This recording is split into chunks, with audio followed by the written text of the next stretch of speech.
just want to start by saying that I'm so very sorry.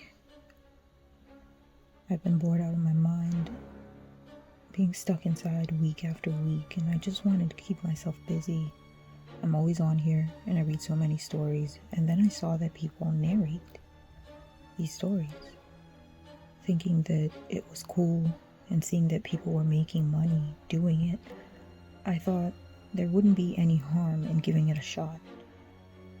I should have reached out to others who knew more than I did, or at least looked into it, make sure I was allowed to go ahead and take these stories. I didn't consider those who had posted them. It hadn't crossed my mind that the stories I had read on here were in fact real. I'm just making excuses for myself at this point. I'm just filling the page with nonsense so I can avoid everything going on around me. When I first started recording a few hand-picked stories, I was excited to see that I was growing faster than I expected. I know just how much of a struggle it can be to make it on YouTube. So seeing that my second video already grabbed just shy of 100 views lit a fire in me. I looked for more stories, copied and pasted them into Word, and kept recording nearly through the night. I planned to release a new video every other day. It hadn't even crossed my mind how the people who dared to share their experiences might feel about this. I thought they were just stories. Tonight, I learned that that wasn't the case. My fourth video had just gone up, and I was getting ready to start recording another story or two before getting some rest. The video had been up for only half an hour when I'd gotten a notification from YouTube about gaining a new subscriber. I slipped off my headphones to check if anyone had left anything on the video when I heard a thud behind me. Quickly gaining my attention, I turned to look to the source of the noise. I became acutely aware of just how dark my apartment was when the only light came from my computer. The door that led to the hallway was unwelcoming as I listened closely for any follow-up noises. I was alone, but started to question if I'd remembered to lock the front door. Slowly, rising from my chair, I tried to make as little sound as I could while making my way to the door. Peeking my head into the dark hallway, I peered at the living room, where the sudden interruption had come from.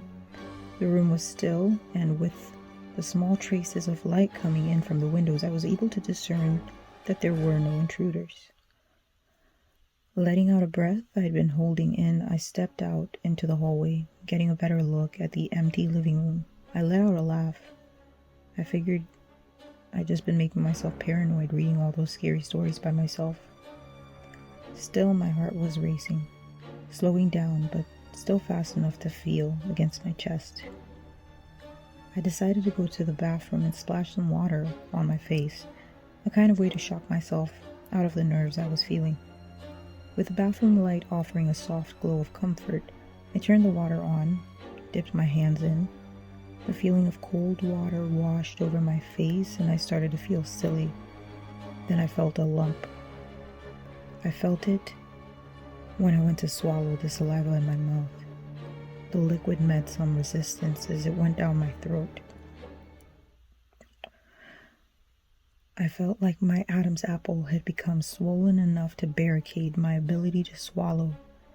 Lifting my fingers, I felt all over the outside of my neck. But when applying pressure, I couldn't find anything out of sorts. Trying to swallow again accomplished the same swollen throat sensations. Using the illumination in the bathroom, I opened my mouth and tried to get a good angle that allowed me to see the back of my throat. My phone vibrated again. Quickly peering at the notification, I received a comment that said, "Great story. Love the gruesome ending."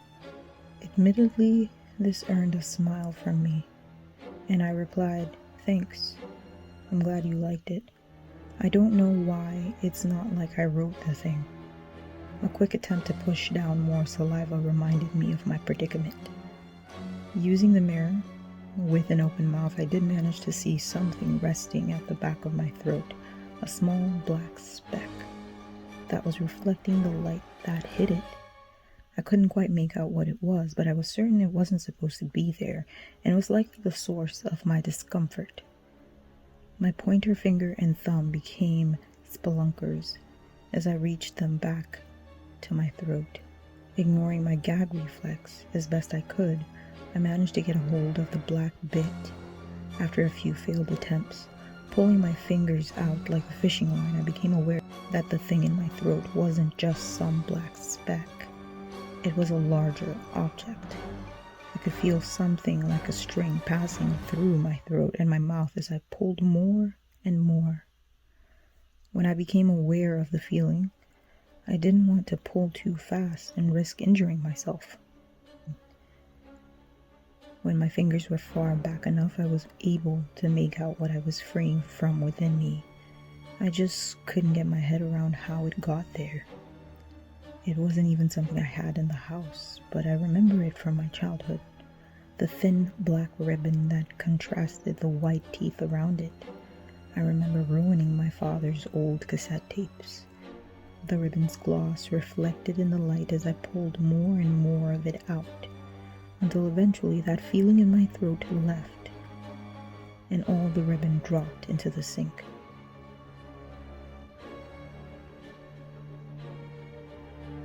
I stared at the mess of ribbon all folded over itself, coated in thick wads of saliva. Even though the lump was gone, I could feel where the edges of the ribbon had rubbed against my throat. I rested my hand against the white sink as I heaved, the urge to vomit becoming increasingly overwhelming. Then as I stood there, letting out heavy breaths, I watched as the ribbon in the sink twitched. It was small at first, but before I knew it, the mass of thin black was wriggling around like a pile of worms. I was reminded of the first story I narrated.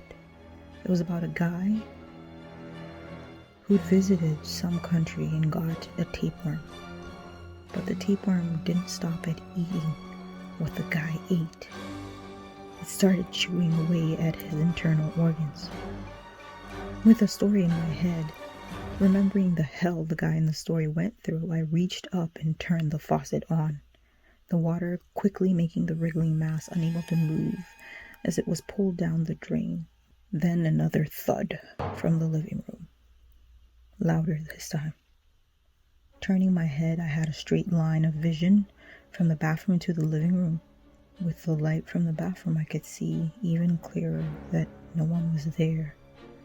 I'd almost forgotten what I'd just seen until I felt the pain of several small scrapes when I went to swallow. I needed water to soothe my throat, and using the faucet in front of me caused visions of that ribbon reaching out of the drain to grab me. Instead, I headed to the living room, into the kitchen.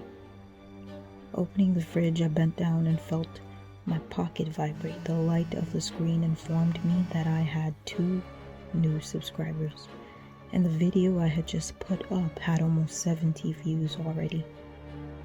The title was a great one. It was very, you gotta click on this-ish. Putting the phone away, I reached in to grab a bottle of grape juice. Twisting the cap off, I lifted the bottle to my lips and tilted it back. Barely any time passed before the liquid exited my mouth and trickled on the floor. A repulsive taste of filth and aged milk was still coating the inside of my mouth. I lifted the bottle to inspect the juice, but it looked perfectly fine. The juice on the floor, however, did not. The pool of liquid laying on the linoleum by my feet was frothing and a disgusting shade of green that I've only seen accompany the worst of infections. I spilled some of the juice out of the bottle. It retained its purple gleam the whole way, until mixing with the other liquid, diluting into a lighter shade of green. Then I put the bottle to my mouth, and sure enough, the juice transformed to rot the moment it passed by my lips. The second story I put on my channel just like that. Some poor girl had been cursed, and no matter what she did, whenever she tried to eat or drink, the food would become inedible.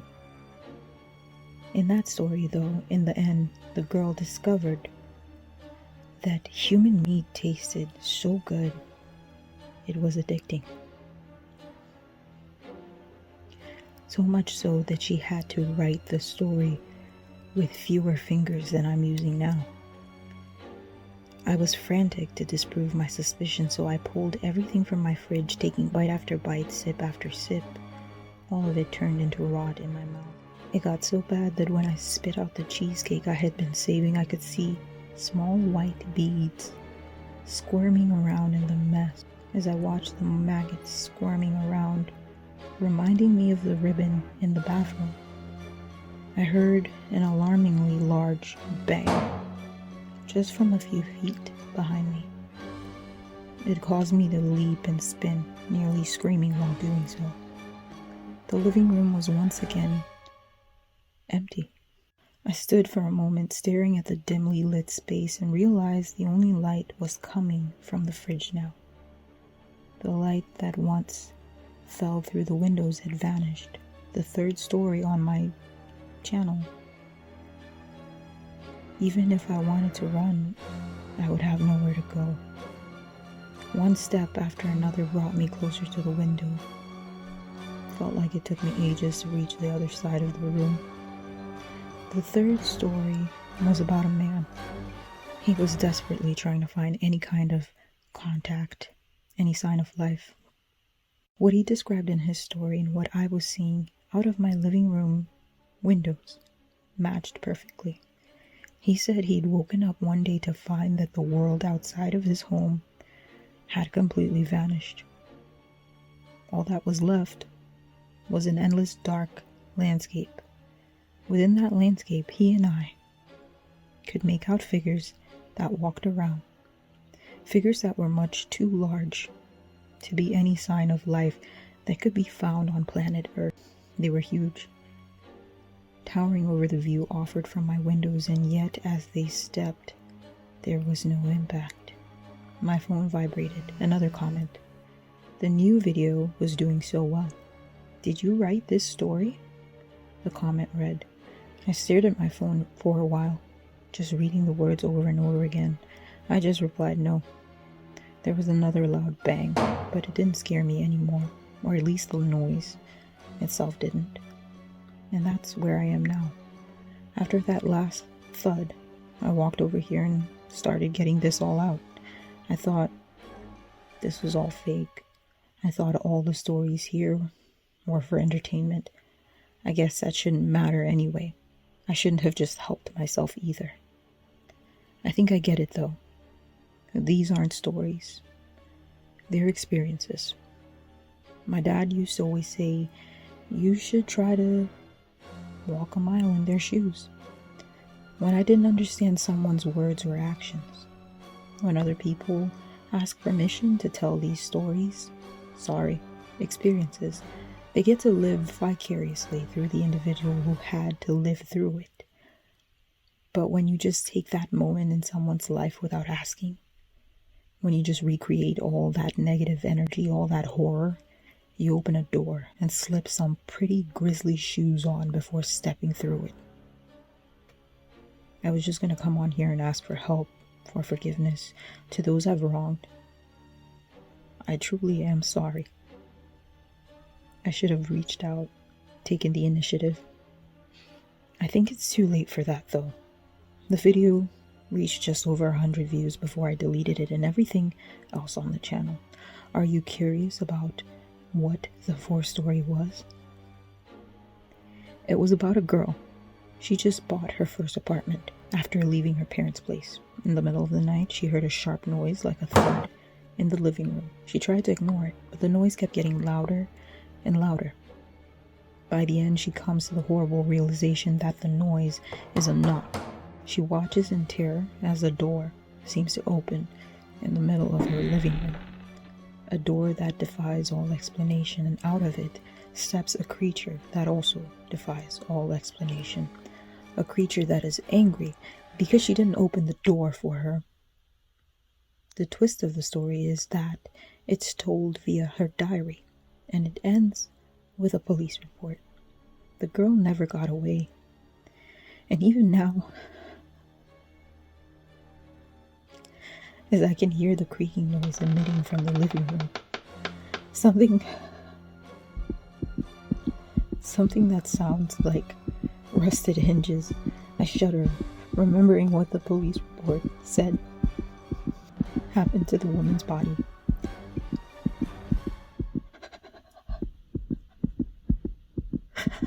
The stories on here are real. People went through these horrible things. They are their experiences, not yours. Get permission.